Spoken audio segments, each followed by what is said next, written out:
Thank you, Mr. Chairman. I come from manufacturing, so root cause analysis is just in my DNA. And Mr. Chairman, I think you asked the right question. How do we stop the flow? From my standpoint, what is causing all the illegal immigration in this country is we're actually incentivizing it. When we pass, I'm sorry, a comprehensive immigration bill in the Senate that includes $262 billion in welfare benefits to non-U.S. citizens, that creates an incentive. When we are asking for $3.7 billion to beef up detention facilities, to allow a greater time for adjudication, that's creating incentive. As we're talking about, we're not turning these people back.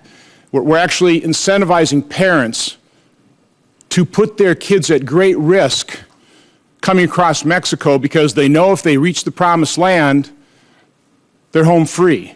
We're creating incentive. And of course, when President Obama 2 years ago issued a memorandum, Deferred Action on Childhood Arrivals, which basically codified the fact that we're not going to send people home, we're creating that incentive. We're trying to stop human trafficking. Are we actually increasing it because we have smugglers earning $3,000 per child? So I guess I'd like to, first of all, get to, if we're going to solve the problem, let's understand the numbers. Mr. Kurlikowski, maybe you're the best person to ask this or somebody else. How many children, unaccompanied children, have come into this nation since DACA was first issued 2 years ago? How many kids? I have the number of children that have been apprehended in this or encountered in this fiscal year at 57,000. Okay. Now, I can certainly give you the information on going back to when DACA. Okay, I'd like that. Okay. How many of those 57,000, how many have been returned? We only, the United States Customs and Border Patrol is in the apprehension. Okay, so who would know the number of how many of those have been returned? The numbers I have were talked about, about 1,500. Okay, so a very, very low percentage as Senator McCain was talking about. Yeah. How many of those are from Mexico? Of the 57,000, how many are Mexican citizens?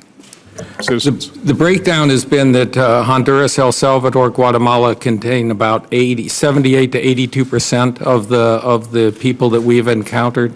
The rest are from other countries, including Mexico. A smaller number from Mexico. Okay, the point I'm trying to get at is in the 2008 bill, we did create some expedited procedures for people from contiguous nations, right? Mexico and Canada. So are we following those expedited procedures? So if we have illegal immigrants coming from Mexico, are we actually expediting those procedures? Who can answer that?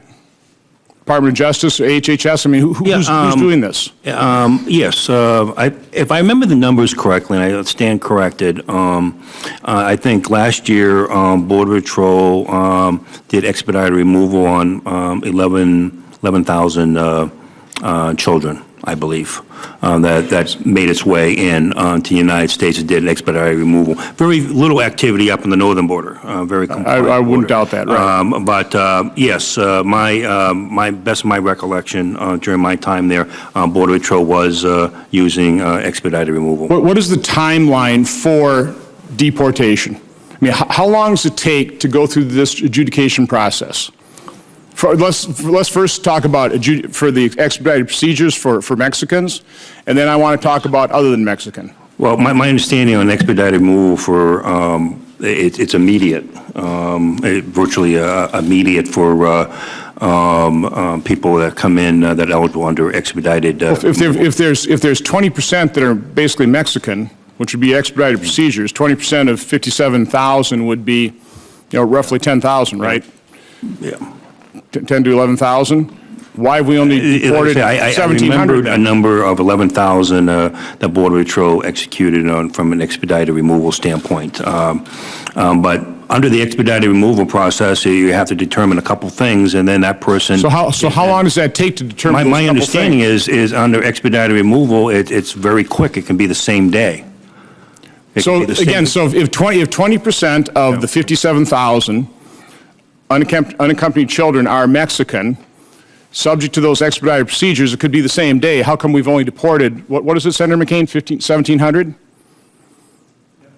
I mean, when the number is closer to 10 or 11,000.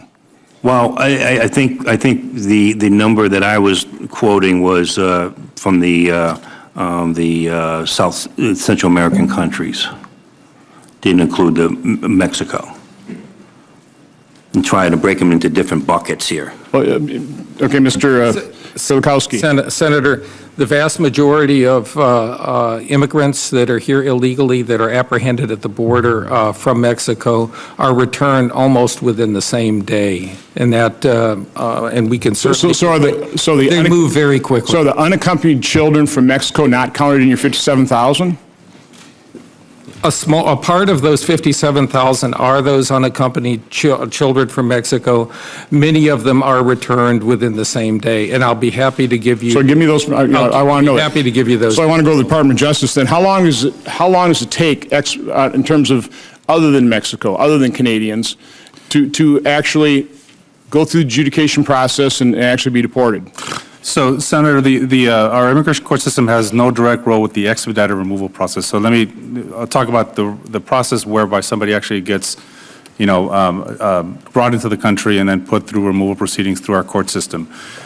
We break these down between detained and non-detained. If you are in a detained docket, in other words, about more than 40% of our dockets currently are individuals who are detained while awaiting a hearing before an immigration judge. Those cases tend to move pretty quickly. I don't have a number for you, but they move within a matter of a few weeks to a few months. If they are on non-detained dockets, those are the ones that take a long time.